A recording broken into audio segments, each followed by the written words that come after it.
two people doing. Can we get a third person up here? There we go. I'll explain how this works. So 2 truths and a lie, or 2 truths and a liar. Each of these people is going to tell us a brief story on the theme it's relative. It's going to take them about pause meter, which one is the liar. Okay? So this is how we play 2 truths and a lie. All right? Here we go. Are you ready?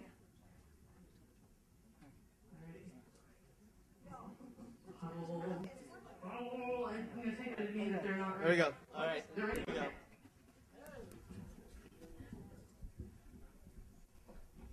My family has a really odd history. We come from all over the place, like many Eastern European Jews. We love Chinese food, but we didn't come here for the Chinese food. We came here because we really had to get away from Europe. Things were bad in Eastern Europe, the village that we came from, because my family got into a lot of trouble there. It was bad enough related to various money issues and the Cossacks coming and, you know, those kinds of things. It was bad enough that one of my aunts ran away from home, a dancer, which was really a euphemism for a working girl in Prague. The family was so ashamed that when they walked through the street, people spit at them. It was bad enough that when they left, they tried, well, they did what everybody did. They changed their names. But, you know, when you have that kind of blood in the family, it just doesn't change. So my mother married my father, and we hoped that they're different, but it didn't really change because my father likes to tell the story about how they met, and he always starts it with the line, "I didn't meet your mother when I was in the whorehouses of Cuba." So it makes me wonder what's going to happen to me now that I'm hitting about the age that my family was when they left Europe.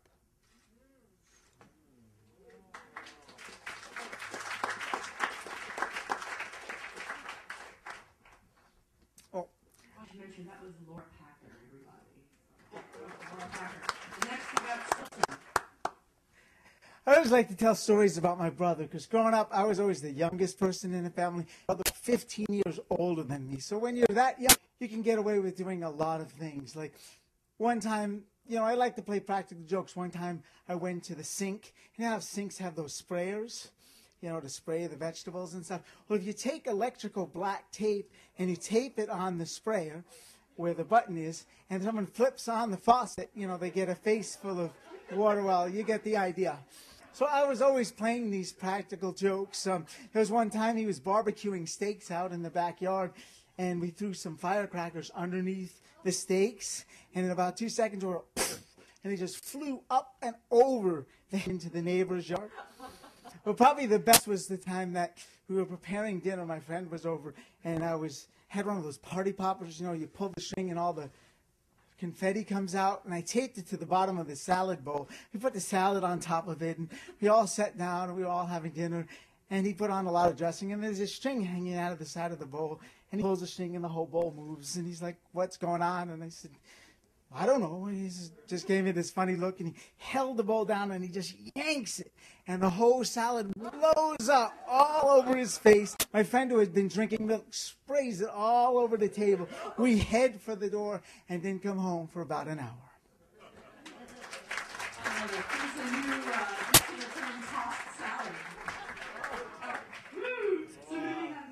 I'm Dana J. Bein. Hi, everybody.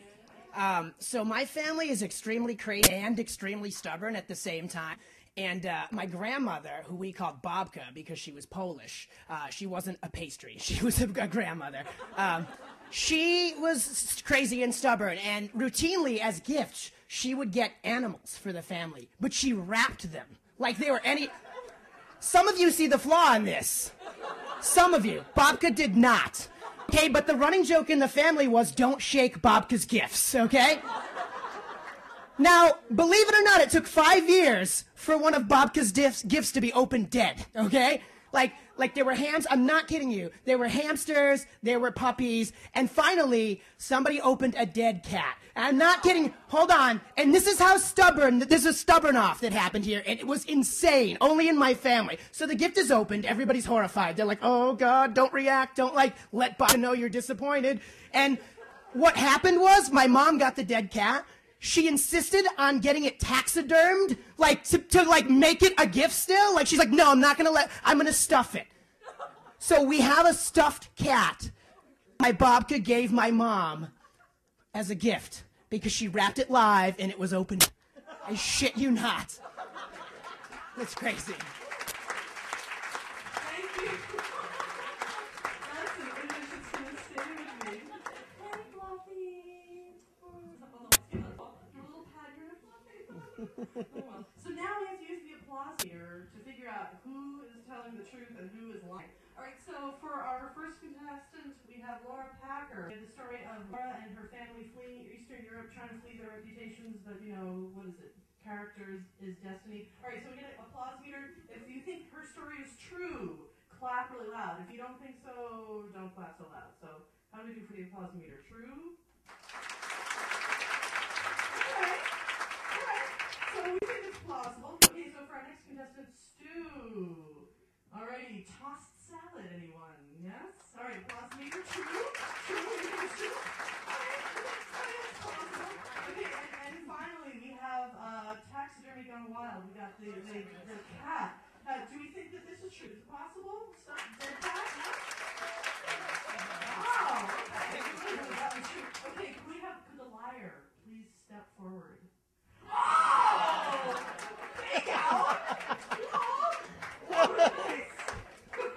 Nice job, Dana.